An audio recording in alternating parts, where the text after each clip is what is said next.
Tonight is an evening on cancer education, an opportunity to unite as a community and learn what we can about this horrific disease in order to be stronger in our fight against it.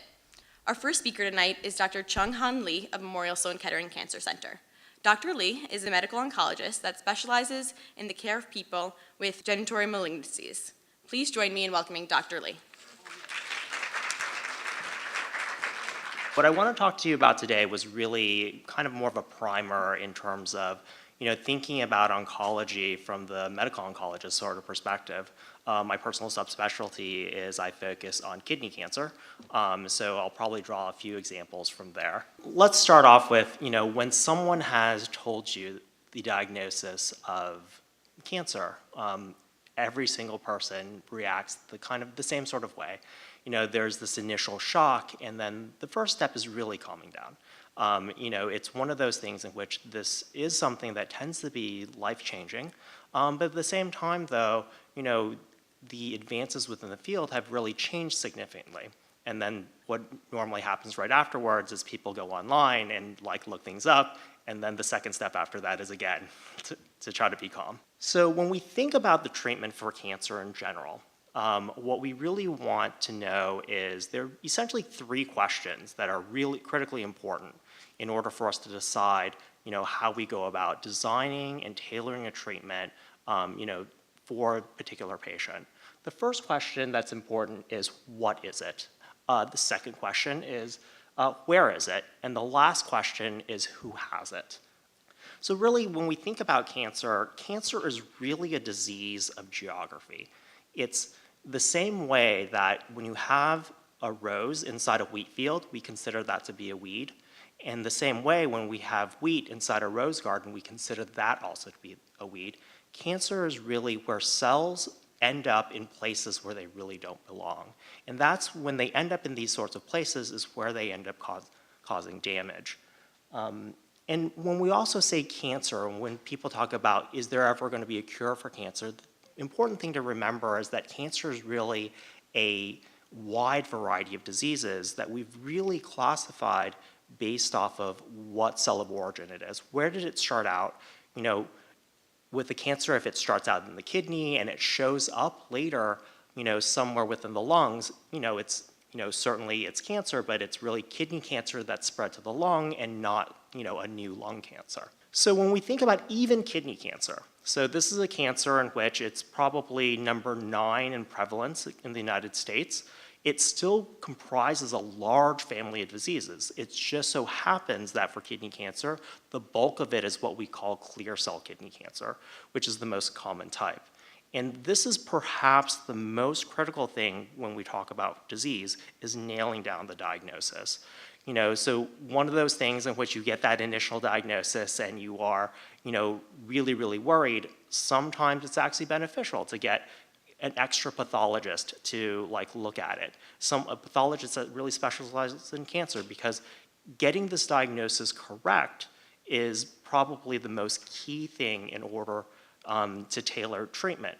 And this is where a lot of things in terms of sequencing, gene testing, this is what comes in. And as you can see from different types of kidney cancer, it's actually associated with very, very different types of mutations, which can confer a lot of different things with regards to both prognosis and also in terms of kind of treatment algorithms. So the next part is, where is it? And where is it really comes down to, broken down from the oncologist's perspective, is staging. So typically speaking, when the cancer has stayed within the organ that it started in, it's somewhere between stage 1 and 3. When you have stage 4 disease, and everyone, when they come into the oncologist, there's always that initial shock for some people that they have stage 4 disease, and stage 4 being the last stage. I would say that probably about 90% of the people, if you're coming to see the oncologist, you likely do have stage 4 disease. There are some exceptions for certain other types of cancers. But things like kidney, but what stage 4 really denotes is that the disease is somewhere disseminated, somewhere outside where it originally started, and then, so we would be thinking about using medications for treatment, as opposed to just doing what we call local therapy, things like surgery, localized radiation, those types of methods. And each of these stages actually confer slightly different prognoses, because when we think about doing something like local therapy, what we're really talking about is, can we do something very, very invasive or something that has a lot of potential morbidity related to it to kind of cure you of the disease? When we talk about stage 4 disease, the treatment modality changes a little bit, because what we're thinking about is, although there are some people with some types of cancer with stage 4 disease in which cures are available, a lot of the times when you talk about stage 4 disease, we're talking about, trying to prolong people's lives and also trying to give them better quality of life. And the last part of it is really talking about who has the disease. And that's where the individual patient really comes in. And it's something beyond just your own medical problems. It's also what type of social network you have. So for example, if someone and what sort of treatments you've gotten in the past. So for example, if you have a person who has had lots of medical problems, the types of medications that we could safely give you, slightly decreases. Or, if you're very, very old and you have like a disease that proceeds very, very slowly, then it's going to be one of those things in which we're probably not going to subject you to the potential side effects and toxicity related to treatment. But instead, we may elect to do something more like observation. So talking a little bit more about kidney cancer has had, the fortune and in some ways the misfortune of kind of having gone through a lot of the potential treatments for cancer. Back before 2005, what the treatment for kidney cancer was what we used to use as cytotoxic chemotherapy. Unfortunately for the disease, kidney cancer in general is just very, very resistant to cytotoxic chemotherapy. And what cytotoxic chemotherapy really is what it looks at is it tries to kill cells from a variety of mechanisms in which they are essentially targeting the ability to grow quickly. And this is where you often hear of a lot of the side effects related to hair loss or nausea and vomiting, because a lot of those types of cells grow very, very rapidly. And you're really looking for some sort of sensitivity to that type of medication. Back in about 2005 onwards is where we started developing what we call targeted therapies. Targeted therapies are still chemotherapies in the sense that, there's a drug and it's not radiation, it's not surgery. But the idea behind targeted therapy was, it was really targeting very, very specific mutations or very specific pathways that might be activated within the cancer. The best way to think about targeted therapy is because they're targeting very specific pathways. It's a very lock and key sort of mechanism. Sometimes you have the right lock, you have the right key, things open very easily, and those are the people who have very, very long responses related to treatment.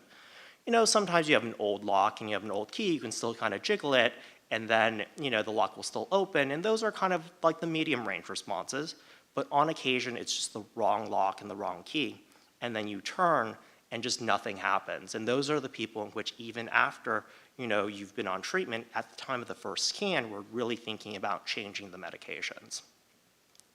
More recently, there's been the development of what in the news quite frequently, the idea of immunotherapy. The idea is to turn off the immune system in some sort of way that allows it to, better recognize different types of cancer. One of the things that the immune system is incredibly good at doing is distinguishing between things that are, self and non-self. And then, but cancer in of itself, because it comes from your own body, is different enough that it can hide very frequently. And then, so the idea behind immunotherapy is that it turns off, specific, what we call checkpoints or kind of brakes on the immune system to make it a little bit easier for the immune system to help recognize the disease and hopefully clear it. Very similarly, when we think about these types of advancements, since 2005, even within a very small field like kidney cancer, we've seen the development of about 11 different new regimens for the treatment of kidney cancer,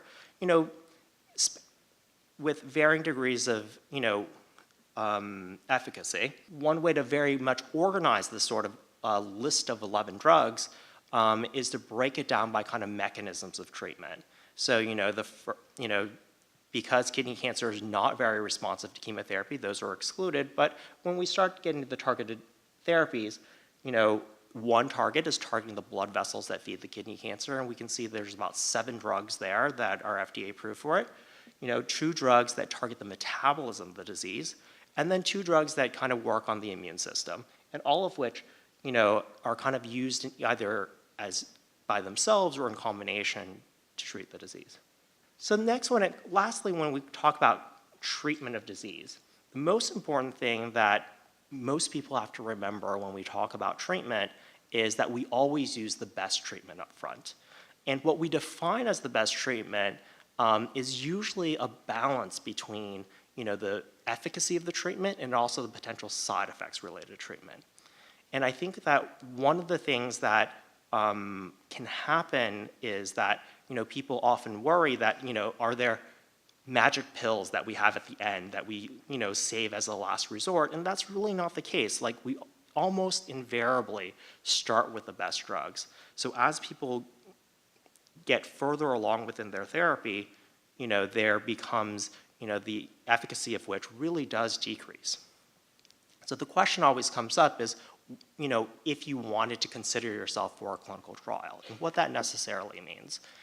When we think about clinical trials, it's often broken down in kind of more commonly in terms of people doing phase 1s, phase 2s, and phase 3s, which colloquially people have thought of phase 1s as testing whether or not the drugs are safe. Phase 2s are thinking about whether or not there's any activity, and then phase 3s is some sort of randomized trial in which we test to see whether or not it's better than the standard treatment. So the question that always comes up when people get really nervous about the idea of a clinical trial is like, am I just going to be getting a sugar pill instead? So unless the standard treatment at that time is to just watch you, it's probably unethical to give you a trial that has a sugar pill in there. A better way to think about whether or not you would be thinking about a clinical trial, because all of the drugs that were ever FDA approved, were approved through the clinical trial process, is at what stage are we really looking at treating you?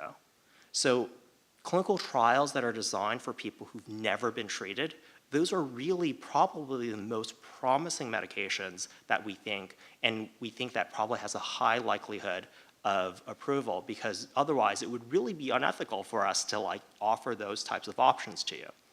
Whereas when we talk about things that are for people who are heavily pretreated, those are really medications in which either it's a proof in concept, or it's a first in human, or it's in the lab it seems like a great idea, but whether or not any of that actually translates into, a viable drug, becomes a very different question. So I think that when we think about trials and whether or not this is something that you would ever be interested in, is really thinking about, at what setting would we consider using the drug?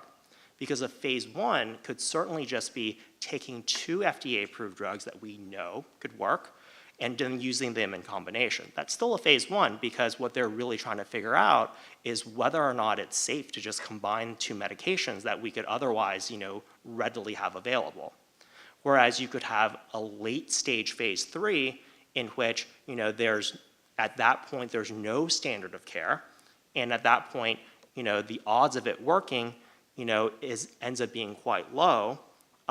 So you could essentially randomize against a placebo and still have that be ethical. So I'll kind of stop there, and I'll let our next speakers come.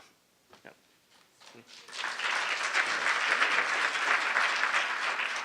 When I was in high school, I would sit in the audience and I would say, someday I'm going to be that person behind the podium. And tonight I am that person behind the podium, but really the important people are those in the audience today. So I want to thank Hope Wolf, and I want to thank Mr. Horowitz and Mr. Hubbs, but most of all I want to thank the students that are members of the Youth Against Cancer, because you are clearly our hope for the future. I'm going to talk to you about what we're doing now at the Lustgarten Foundation. Lustgarten Foundation is only about 20 years old. It was founded because a gentleman by the name of Mark Lustgarten got pancreatic cancer just over 20 years ago. At that time, there was actually no one doing research on pancreatic cancer. It affects about 57,000 people a year. So when Mark, who was an executive with Cablevision, that also owns MSG and also owns part of Radio City Music Hall, they couldn't find anyone that was doing research. So what they used to do is they used to invite researchers into MSG and give them seats in a box to watch one of the games, and then they would talk to them all about pancreatic cancer and why they should get into the research. So sometimes you have to use methods to pull people into your field. So the pancreas is not a very nice looking organ. It's not going to be on any Valentine's Day cards. And as they say in realty, location, location, location. So it not only looks bad, but it's positioned between the stomach and the spleen. And that's a bad thing because you can't find abnormalities. So if you go to the doctors, and most people say, well, you know, I have a backache, or oh, I've been losing weight, most doctors won't say, well, maybe it's pancreatic cancer. And even if they think it is, many of our techniques now that we have to screen for it won't catch it because you see where it's located. So it's blocked when you do scans many times. So our mission in the Lustgarten Foundation is to support research. Mostly that's what we do. We fund the research. We have thousands of people now who are focused on pancreatic cancer research. But still, it's an uphill battle. I'm going to give you some bad news right now, and then we're going to switch and give you some good news about what we're doing at the Lustgarten Foundation. So the bad news, as I said, is 57,000 people are diagnosed annually with pancreatic cancer. Only 9% will live to 5 years or more. So it is now currently the third deadliest cancer in America. By next year, it's projected to be the second deadliest cancer in America. So the urgency that we have at the Lustgarten Foundation is really every day fueled by the people that we know we need to help. So that's the bad news. Now, what are we doing at the Lustgarten Foundation?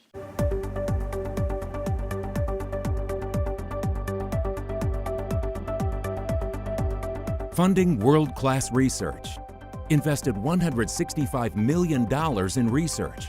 Supporting 200 projects at 60 institutions worldwide. 4 dedicated research laboratories: Cold Spring Harbor, Dana-Farber, Johns Hopkins, and MIT. Thanks to the Lustgarten Foundation, there is now an advanced research program to try and detect pancreatic cancers at an earlier stage. Our goal with our DNA sequencing, or what's known as our genomics project, is to, when patients get a biopsy, sequence the DNA in their tumor to identify new treatment approaches for them.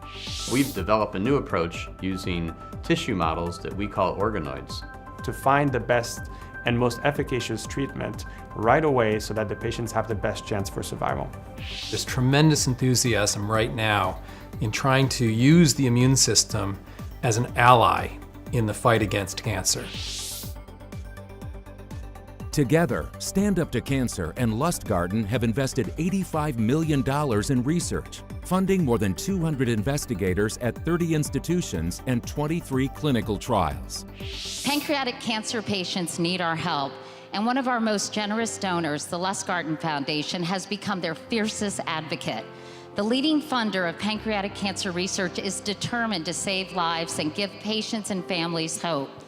Our collaboration has funded 9 pancreatic cancer research teams, and the Pancreatic Cancer Collective is accelerating research. Hey everybody, this is Gavin DeGraw. I've seen firsthand the effects of pancreatic cancer.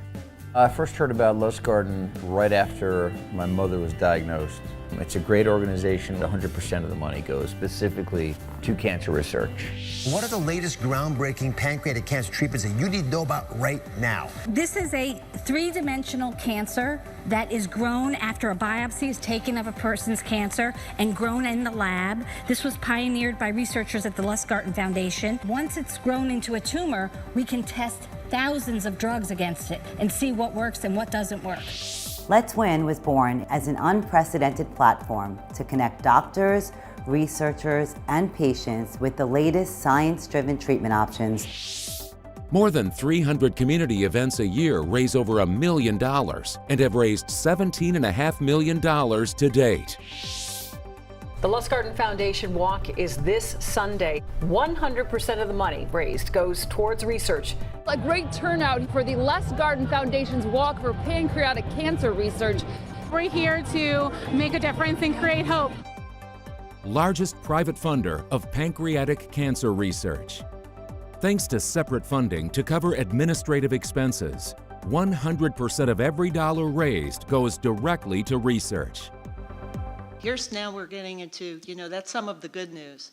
So since we were founded, a mouse model was formed, and also the role of the stroma. A stroma, as one of our researchers say, in pancreatic cancer, it's really hard for chemotherapy to reach the tumor because it's kind of like the raisins in an oatmeal cookie. All the oatmeal around those raisins that are the tumors or the cancer protect it. And so the chemotherapy can't get through to it. So now that's one of the things we're looking at, is taking those organoids that are formed from a little piece of the patient's tumor and grown as a regular test piece that they could test different medications on. How can we get through that stroma in order to get to the cancer quicker? So that's one of the things we're working on. You may hear a commercial on television called Keytruda, and it's usually on television for lung cancer, but in a small percentage of our patients that have a certain genetic defect, it actually works on them. So it's about 1 in 50 patients. That doesn't sound like a lot, but if you're that one patient, it's an incredible achievement. So we have the Genome Project. I think you all know what genomes are, and we talked about the platform of Let's Win, which is a community of people who are looking for information about pancreatic cancer. So as you met the researchers who head up our dedicated laboratories. We're one of the few places in America that have dedicated labs. These laboratories are in these key places, very like MIT. You could be an engineer and be working on pancreatic cancer.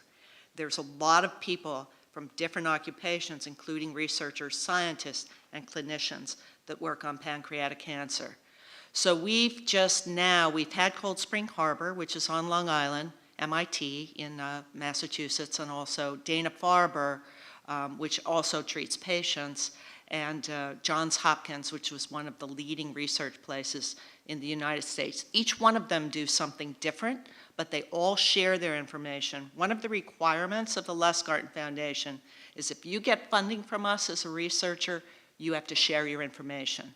You have to share successes, but you also have to share roadblocks that you come across, because that's the only way people learn from each other. We have $1 million commitment a year for each of these labs for 5 years, so it's a $20 million commitment on our part. So you see, we raise a lot of money, but all our money goes into the research.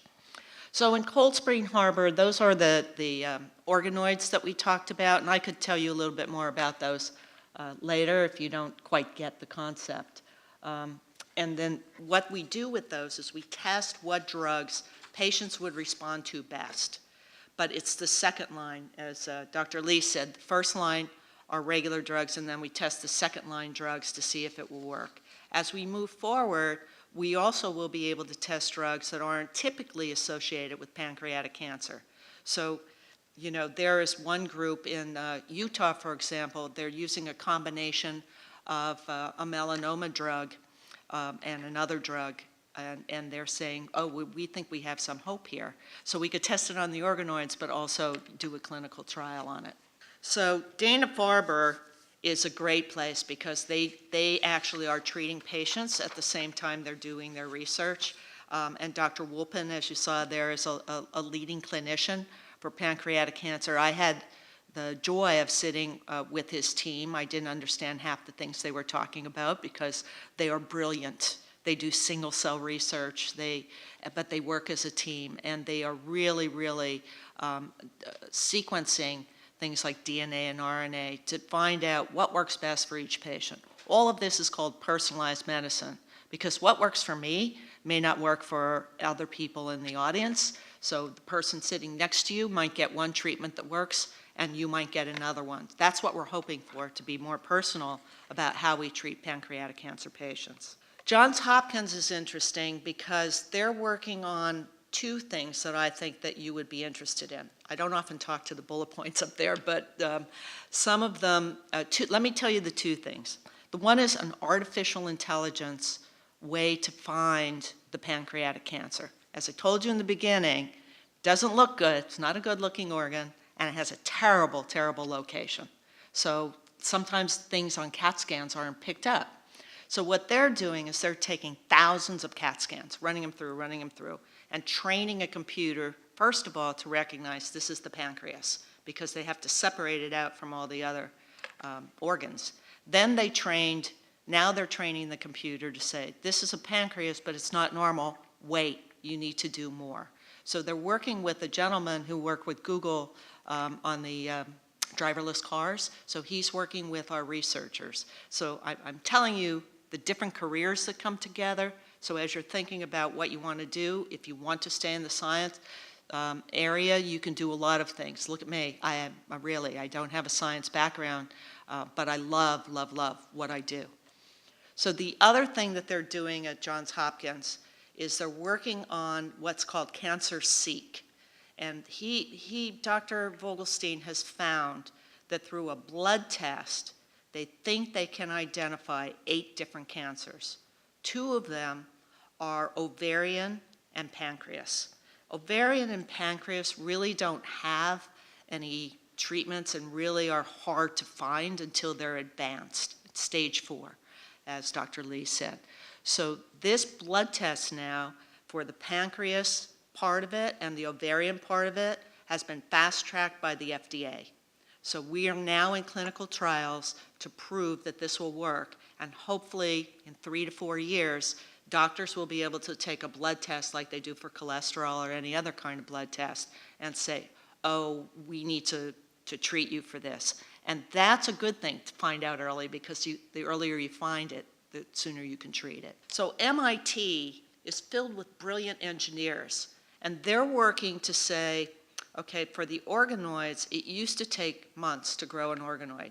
If you're diagnosed with a cancer, you don't really want to wait months till you find out what kind of drug will work for you.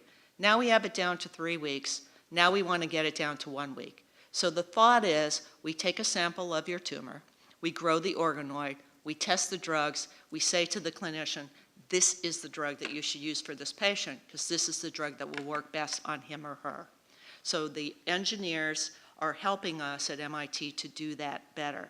They're also looking at immunology, which Dr. Lee spoke to. Immunology, we have a lot invested in immunology. We think we can train the body to help its own self through its immune system.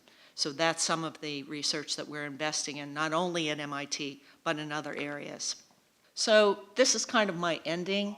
The statistics that I shared with you in the beginning create a big sense of urgency for us, because this is not something that you could go for a test for. You might have a backache, and I was talking to this one gentleman, and he said his brother, who unfortunately passed to pancreatic cancer, went to a doctor several times. He kept complaining about backaches. Well, the guy was a truck driver. So if you're a doctor and the guy who drives a truck comes in and complains about backaches, you're going to think, well, that's because you drive a truck and you sit in the truck for so long. We don't want people to assume that's what's happening. That's why we're working on early detection. That's why we're working on the organoids. And that's what creates a sense of urgency for us to move forward. The researchers and our scientists are moving forward. I want to give everyone hope. It's just who participated in the video? Any of you here? Are you admitting? No one's admitting they participated in the student video? Yeah, there you go. It was really, really great. And it's kind of, you gave me the inspiration. You know, you have all those bad words, including, I would add, insidious for pancreatic cancer, but you end it with hope. And that's what we end with all the time, because that's why we're in business. That's what we do. That's what our scientists do.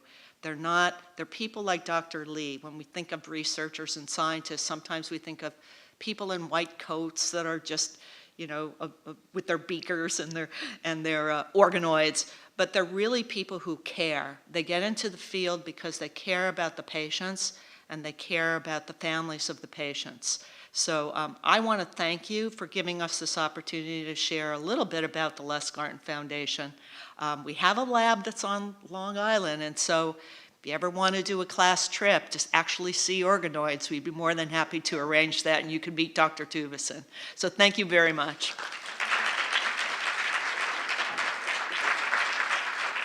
So hi, I'm Laura Moore. I am the Children, Teens, and Families Coordinator at Gilda's Club Westchester. You got to hear sort of the science piece already. You learned some about oncology, how it gets treated. You heard some of the research. So now we're going to switch gears a little bit, and I'm going to talk about treating the person as a whole. How many of the students know, maybe before you looked it up if you knew I was coming tonight, who Gilda Radner is? I'm getting this, maybe. So how many of you know who Gene Wilder is? Oh, I got a couple more. Okay, so who saw the first Willy Wonka movie? Not with creepy Johnny Depp, the other version. Right, okay. So the guy with the crazy orange hair that played Willy Wonka in the first movie was married to Gilda Radner. Gilda Radner was an actress and a comedian who got diagnosed with ovarian cancer when she was in her late 30s. And she wrote a book along with her therapist, and she talked about that she didn't like going to the hospital, obviously, because it reminded her of her treatment, and she didn't like being alone. So she wanted to have other people she could talk to who were not at the hospital at the same time she was, but who understood what she was going through. And she said, wouldn't that be great if there was a place where we could go do that? And kind of from that idea came Gilda's Club. And so the goal for our clubhouses are that, and they're all kind of all over the country, but the goal is that it's a place where people can come together and get support and get education and not be alone. Gilda's Club sees not only people that have cancer, but their friends and their family as well. And we see people with cancer, their family members, their friends, and their children. We target people who have cancer. We target programs around people who have family members or friends with cancer. And then I run the last piece of that, which is children and teens. So a child or a teen or a family that's been affected by cancer. I'm going to kind of skip ahead here and go around and tell you that we also have a program for teens who are interested in working with other people who have cancer and doing fundraising and awareness and education around psychosocial support, and that's our youth committee. So since you're all here tonight, it's a good time for me to tell you about the youth committee, which runs during the school year. And the youth committee brings in kids from all different high schools who come together and do fundraising events, educational opportunities. Anyway, so at the end, remind me if I forget, and we'll come back to the youth committee, because I'd like to invite all of you, if you're interested, to come talk to me afterward and find out how to be a part of the youth committee next year. So over 300 men, women, and children and professionals who are affected by any type or any stage of cancer. So we talked a little bit about staging and type earlier.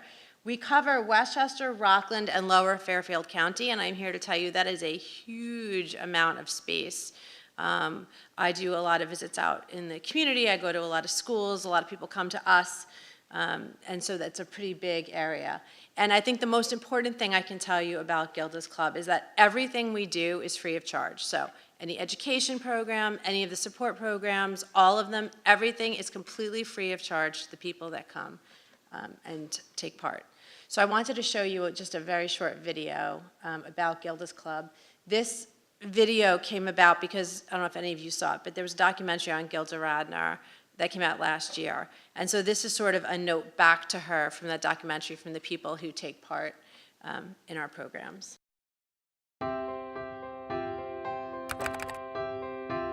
Dear Gilda. Dear Gilda. Dear Gilda.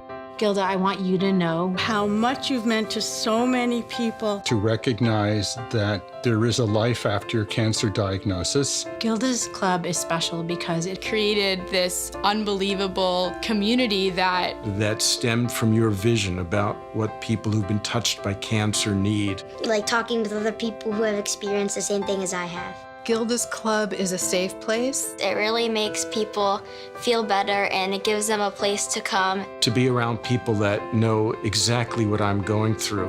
I felt that I belong here. It's a place I look forward to coming to. And it's just a really nice place to be. Gilda's Club has plans for the future. There's going to be a teen center that's going to be able to give resources to teenagers who sometimes feel like they can't ask for help. Gilda's Club helps the whole family. The fact that Gilda's Club offers all of these services free of charge is a magical gift. I just want to thank Gilda for having the vision and the courage. For all that you provided to those that are really, truly in need. Because without it, my support system would not be here. Thank you, Gilda. Thank you, Gilda. Thank you, Gilda. Thanks, Gilda. Thank you, Gilda.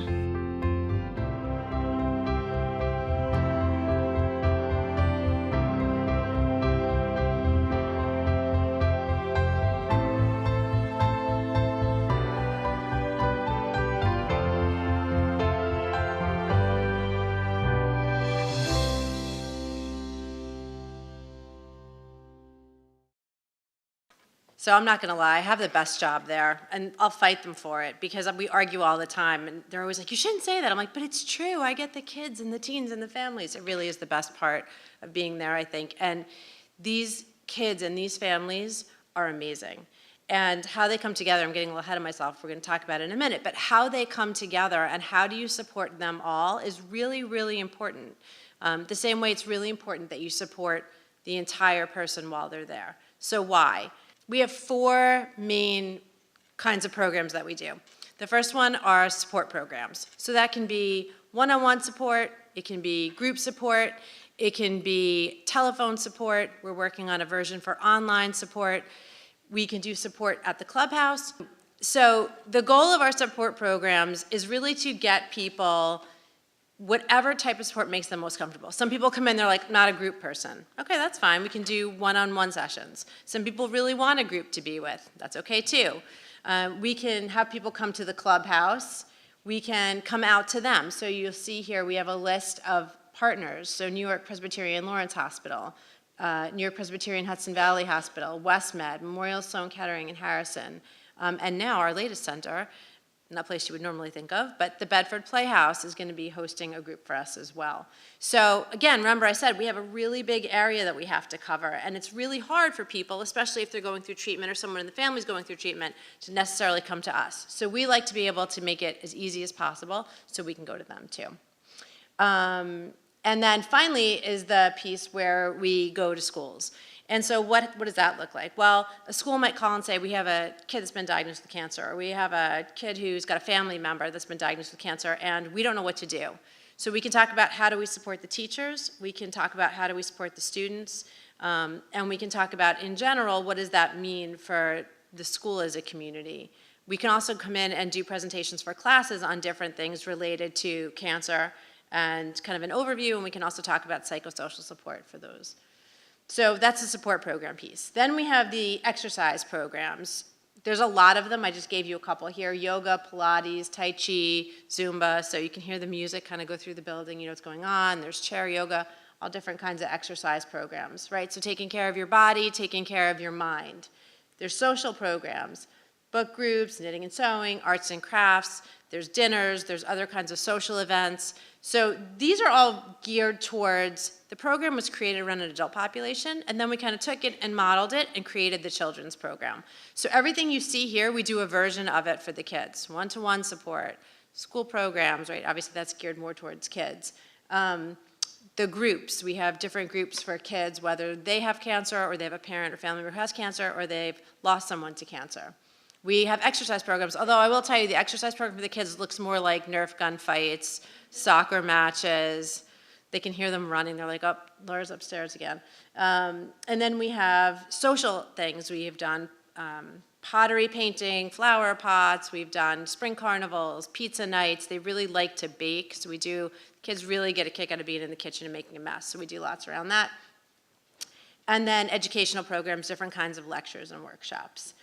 Those are run sometimes in-house, but usually by volunteers or physicians or other people from the community that have a specialty in one area or another and come in and lead the program for us. So I mentioned earlier that it's really about supporting the whole person. So if you think about it, you get diagnosed with cancer, you don't usually get a vote.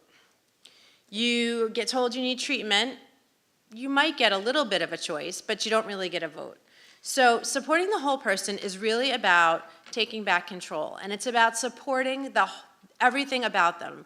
Exercise, talking to other people, having someone be supportive towards them. We know that it lessens anxiety and depression, and it improves quality of life. So here's the research nerd in me, the psychosocial research nerd, right? So these are actually source things. This is a science. You know, everyone's like, oh, it's so great, and it makes everybody feel better, but it's not just that. That's really important, but we know that it's more important than just it seems to be helping. We know that it really does help because there's been a lot of research done in the area. Emotional support has been described as insurance, I don't usually read, but this is an important one, that is loved and valued and including physical presence, empathy, expressed concern, reassurance, and encouragement. And we know that taking care of the whole person is a really great side piece to medical care. So really important to see your doctor, do all those follow-ups, really important to be supported for the rest of you as well. And we know that people who are receiving psychosocial support are better able to manage and adhere to their medical treatment. So, why? Anybody want to take a guess why? Why, if you support the whole person, do you get them to be a little bit more adherent?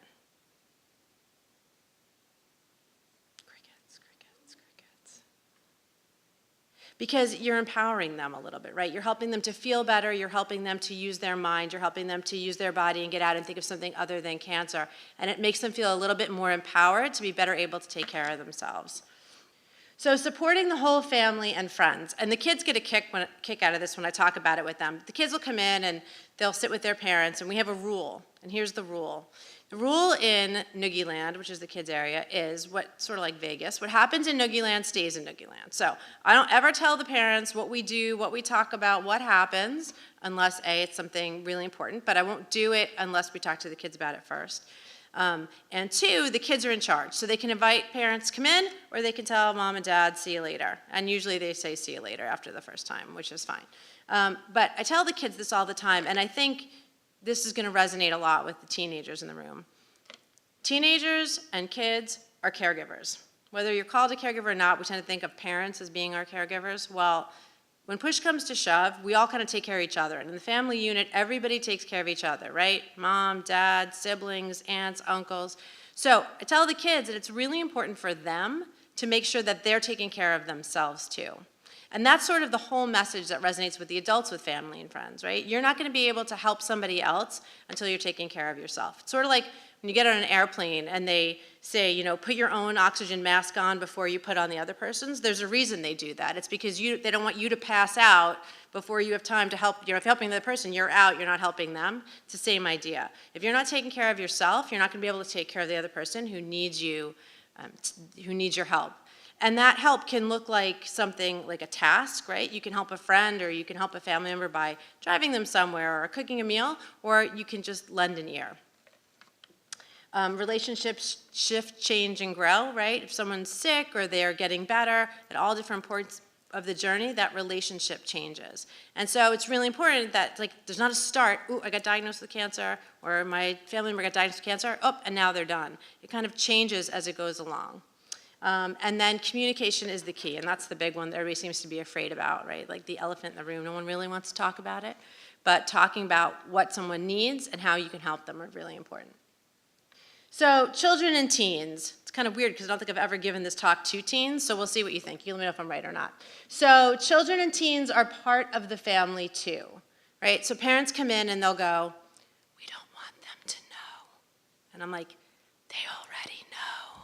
Why? Because you know as well as I do that the minute your parents go in the other room and start talking like this, you want to know what they're saying, right? They're better off just talking in normal voice because you'll ignore them. But parents make this mistake of going behind closed doors and whispering, which doesn't help. Kids are very intuitive. Even the littlest kids I have who now are 4.5, who come to see us, know. They can tell. They know when something's not quite right. They might not know what it is, and obviously you have to use age-appropriate language, but they know. So really important to kind of keep everybody on the same page, include the children and the teens, and work together as a group. We already talked about children as caregivers. So what about children and teens are not mini adults? That's the other thing that happens, right? Parents come in, and this is true again for everything. Parents will come in and they'll be like, she doesn't seem upset enough to me. And I'm like, that's interesting, okay. Or they'll come in and say, I'm really worried about this and we're all really stressed out, but she seems okay. Okay. And then, you know, we kick mom and dad out and I'm like, so how are you? I'm okay. And parents seem to forget that kids have other stuff going on. I'm sure you guys can all understand this, whether or not you're touched by cancer in some way, right? What happens? You've got school, you've got sports, you've got other activities going on, you've got lots of pieces. And parents, I think, especially when it comes to this, can get very focused on whatever's going on in that moment, and they forget that the kids are focused on that, but there's lots of other things going on too, right? So one of the important things we do is make sure that that dialogue is happening, that parents and kids are able to kind of talk about, you know, are you getting what you need? Are you feeling supported? Is there another way I can help you? Yes, I wish you would do this, that dialogue's going on, and that kids have other kids and other teens that they can talk to who are on the same boat, because they will understand differently than an adult might. And again, this is common sense, but true, each child and teen is unique. So there's things that the way teens process and the way 5-year-olds process to each other are very similar, and then there's differences between them as well. A lot of what I hear is, I just want to be a normal kid. And that happens a lot at school. And parents are always shocked when the kid wants to go to school, right? But it's because they can just come and blend in and get their stuff done. Teachers always get this question wrong. We do a talk for teachers once a year at the clubhouse. And I always say to the teachers, if you have a kid impacted by cancer in your classroom, what is the best thing you can do for them? Should you be empathetic? Should you cut them a lot of slack? Or should you be business as usual? And the teachers all vote on the first two. They all want to be super empathetic and cut lots of slack. And I'm like, sure, but kids are coming to school to be business as usual. So go with the flow, stick with the plan, right? It's weird in a normal day to be the different one. It's hard to continuously be the different one. So coming to group and being around other people can also help with that kind of sense of normalcy going on. And important thing, and we're going to end on this in the bigger picture, but that's one size does not fit all. So if I came in and I said, oh, you all are feeling stressed or you need to cope with a cancer diagnosis, okay, we're all going to draw this picture. That wouldn't work because some people might be artists and some people might be writers and some people might be actors or actresses. So it's really important to figure out which support works best for which person. And that's really the key to Gilda's Club, is that everything is personalized around the person. So every person's unique, whether it's a kid or adult, everyone's needs are different. It doesn't matter if they are the same age, the same gender, the same diagnosis, a caregiver for someone with the same diagnosis, everyone's different. So you've got to tailor that support to the individual, right? Focusing on what about them is different, what do they need help with at that moment, and the most important thing to remember is what somebody might need today could be different than what they need tomorrow, could be different than what they need in a week from now. So it can always change. So always good to check in again, how you doing, what do you need? And at the clubhouse, there's so many different things that they can do that they can kind of come in and out and try different things and see what's working best for them. Support is an active process. I can tell you that one of the things I hear all the time when people come in is, this is so great, we can't believe it's free, we never could have done this otherwise, what can we do to help other people? It's like literally a train of thought, and we're like, okay, let's get you settled, and then we can take care of other people. And parents come in too, and they say, no, I'm fine, but we're gonna take care of my kids first. And so sometimes we get the kids, and then once they're settled, we get the parents, and sometimes the parents come first, and then they say, you know what, maybe our kids could benefit from this too. So it's really nice, and we have it set up so that parents can go to their groups, kids can come to their groups, everybody's in the same place at the same time, but they're kind of taking care of themselves in a unique way. And we already talked a little bit about changing as the journey changes. And I just want to end with this thought, that it's really important to recognize that everyone benefits from some type of support. And it might not be the same type of support, and it might be something small, But that's why it's really important to understand what each individual person needs and kind of understand them on case by case. But everybody needs something, and that's true for everyday life, right? Everybody might need something different, but everybody benefits from something, even if it's just a hello or knowing that there's someone else there that understands what they're going through. So that's pretty much it. I wanted to invite you all. You're always welcome to come, next slide, and visit the clubhouse if you're curious and you want to see what it looks like. You can, believe it or not, you can do this without a physician referral. There's no insurance needed. You can refer a friend, a classmate, a teacher. I'm happy to come back and talk to classes and schools, but everyone's welcome to come to the clubhouse and see it. It's a really amazing place, and it feels like home. It's a brownstone with lots of different rooms in it. So I have some cards out there too, and you're welcome to just reach out if there's anything we can do to help you. So thank you so much for having me tonight. I really appreciate it.